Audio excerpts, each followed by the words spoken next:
the Indiana Hoosiers, kings of the college football world, led by their Heisman-winning quarterback, Fernando Mendoza.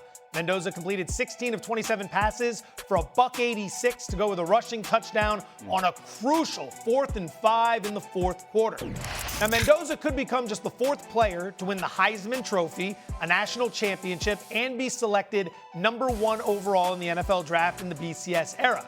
Jordan Reed, one of our NFL draft analysts, has Mendoza slotted first overall to the Raiders in his most recent mock draft. Back here with Stephen A., Chris Canty, and Jeff Saturday. Saturday, we'll start with you. What kind of quarterback do you think Mendoza can be at the next level? You know, I think it's a great question. I think it's an impossible question to answer, right? Because you don't know what he's going to be surrounded with. More quarterbacks are ruined in our game than are made and developed in our game. And so if you tell me the Raiders have not done a good job from roster construction, where they sit. So if you tell me the roster is going to stay, pretty much what it is, it's going to be a tough road to sled. You know what I mean? Tough sledding. If you tell me, they're going to go in and put guys around and their offensive line is going to get better, their defense is going to get better. It's not just about offensive line. It's about helping him with the team getting off the field. I think that matters. Look, he's shown everything he needs to show from a college perspective. He's got toughness. He's got processing ability. He puts the ball where it needs. He's checked every box, right? So that part, it's not about should he be the first pick in the draft. Is an organization you're going to be the kind that will develop you as a player? And that's the question that still has to be answered. I mean, see the blood coming out of his mouth when he took that shot. Like, he's got the tough. Yeah, no doubt. It's a little bit of that Steve McNair in there, a guy that's not going to light it up when it comes to 40-yard time, but he's a very capable runner in terms of being able to use his legs as a weapon to sustain drives and convert for first downs. I think this is a combination of a lot of different quarterbacks when it comes to the type of pro Fernando Mendoza projects to be. I see a little bit of Eli Manning in his game in terms of being able to have a steady heartbeat. I see a little bit of Jared Goff in terms of the processing and the accuracy. Again, Steve McNair with a little bit of the mobility and how he runs. So, I think there are a lot of raw materials to work with when it comes to Fernando Mendoza, but the intangibles is probably the most important thing. And if you're the Las Vegas Raiders, run, don't walk when it comes to turning in the card for this kid, because this is the kind of quarterback that you want to build your organization around. Not just your football team, but your culture moving forward. Stephen A., your thoughts on Mendoza's prospects at the next level? I think he has the potential to be a star on the next level because of the things that they say about him. His presence in the pocket, his pocket awareness. He's got an NFL arm. He can make the requisite throws. He needs to improve his deep ball accuracy, but on short and intermediate throws, he's exceptional. He prides himself on reading defenses and going through his progressions and doing so relatively quickly. These are the kind of things that they say about him. So when you look on the NFL level, to have that ability, to have people talk about your intelligence, how easily you grasp certain things, and then you combine that with the fact that even though he's no running quarterback, he can run with the football, as he showed last night. I think that spells for him to be a very, very credible quarterback on the next level because he can make the requisite throws. He's got the size, 6'5", 225-pound frame. He can look over opposing defensive linemen as the line is a pressure mounts. He can see over the defense. He's not one of those short miniature dudes in the pocket. He's a bit taller as well. So having the height, having the size and physicality, having the arm strength, having the intellect, knowing and being comfortable with throwing the football in the pocket, having pocket awareness. Footwork needs to be improved, they say, to some degree in the pocket, but his awareness of pressure and his willingness to absorb it, but most importantly, know how to move aside just to get throws off.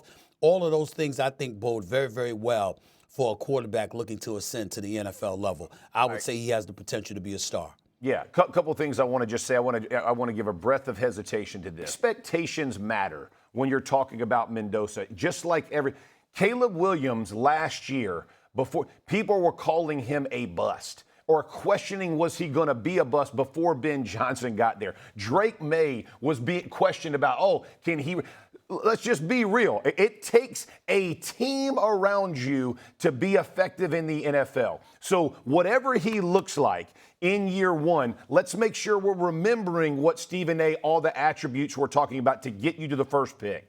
Being the first pick doesn't mean the franchise automatically turns around. So there's going to have to be some kind of patience, because if you think, I do not see, I would be shocked if the Raiders draft and then win 10 games. All right, let's just be real. They would have to make a lot of changes to go win that. That does not mean he's not the right guy. The question is going to be, does the organization and the fans have the patience to develop this kid where he needs to be developed? Y'all, C.J. Stroud was crowned in year 1. Now he's in year 3. Jaden Daniels crowned in year 1, got injured in year 2. There's a lot of ball that we have to play. It's not about how good, it's about development. So let's make sure we frame that in the right way. Because, again, he has the pieces and parts, but does it show on the field is much more difficult, Stephen A. But here's why I'm pushing back on you, Jeff. It's not that you're wrong in terms of what you're saying as it pertains to the requisite parts that are around you.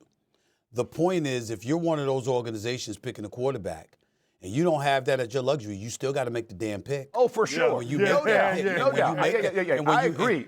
Absolutely. And when you make that pick, it has to be based on the kind of conversation that we're having. So you're looking at his skill set and what he brings to the table. I'm very proud of what I said about Caleb Williams at the beginning of the season when everybody was crucifying him and they were talking about, well, Drake May, what's he going to do? But look at Jaden Daniels and what he did at Washington. I said, damn, y'all, he played all 17 games as a rookie.